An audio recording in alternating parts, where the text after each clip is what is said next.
سڵاوتان لێبێ بەڕێزان. بە پێی ڕێنماییەکی نوێی وەزارەتی دارایی لە ساڵی داهاتووە فەرمانبەرانی ناوچەدابڕاوەکان کە گرێبەستی هاوسەرگیریان لە دەرەوەی هەرێمە دەتوانن پێشینەی هاوسەرگیری وەربگرن. بە پێی ڕێنماییەکی نوێی وەزارەتی دارایی حکوومەتی هەرێمی کوردستان ئەو فەرمانبەرانەی کە دانیشتووی ناوچەدابڕاوەکانن پێشتر پێشینەی هاوسەرگیری نەیدەگرتنەوە بۆ ساڵی داهاتوو دەتوانن ئەو پێشینەیە وەربگرن ئەگەرچی گرێبەستی هاوسەرگیریەکەشیان لە دادگاکانی دەرەوەی هەرێم کردبێت. ئەمینداری وەزارەتی پێشمەرگە ڕایگەیاند ڕێژەی کورد لە سوپا و هێزە ناوخۆیەکانی عێراق کەم بۆتەوە بۆ لە سەدا 2 بەغداش 10 ملیۆن دینار قەرزاری پێشمەرگەیە. جەبار یاوەر ئەمینداری وەزارەتی پێشمەرگەی حکوومەتی هەرێمی کوردستان بە ئاژانسی ئەنادۆڵی ڕاگەیاند بەنیازن 22 لیوای پێشمەرگە دابمەزرێنن کە لە ئێستادا 13یان تەواو بوون.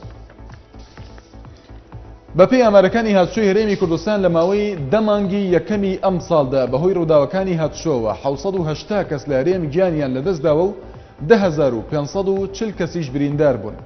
عەمید قادر حەسەن بەڕێوەبەری ڕاگەیاندن و پەیوەندیەکانی بەڕێوەبەرایەتی گشتی هاتوچۆی هەرێمی کوردستان لە کۆنفرانسێکی ڕۆژنامەنووسیدا ئاماری ڕووداوەکانی 10 مانگی ڕابردووی ئەم ساڵی ڕاگەیاند. بە جۆرێک لە پارێزگای هەولێر 285 کەس گیانیان لەدەستداوە و 3808 کەسیش بریندار بوون کە زۆرترین قوربانیەکانی هاتوچۆ لەو پارێزگایە واتە لە هەولێر تۆمار کراون. هاوسەرۆکایەتی دەستەی بەڕێوەبەری کۆما جڤاکێن کوردستان کەجەکە لە بەرامبەر ئازاد نەکردنی پەرلەمانتارانی پارتی ئاشتی دیموکراتی بە توندی ناڕزایی دەربڕی و ڕایگەیاند تورکیا یاسایەکی دووفاقی لە بەرامبەر کوردەکان پەیڕەو دەکات.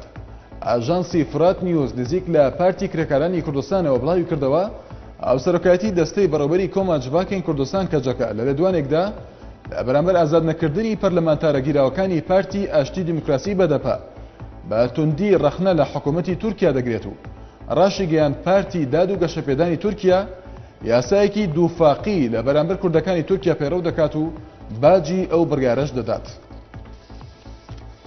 عەلی یوسف شوکری وەزیری دارایی عێراق ئەو هەواڵانەی ڕەت کردەوە کە باس لە دوورخستنەوەی دەکەن لە پۆستەکەی لەلایەن نوری مالیکی سەرۆکوەزیرانی عێراق و جەختی کرد دوورخستنەوەی لەسەر داوای خۆی بووە.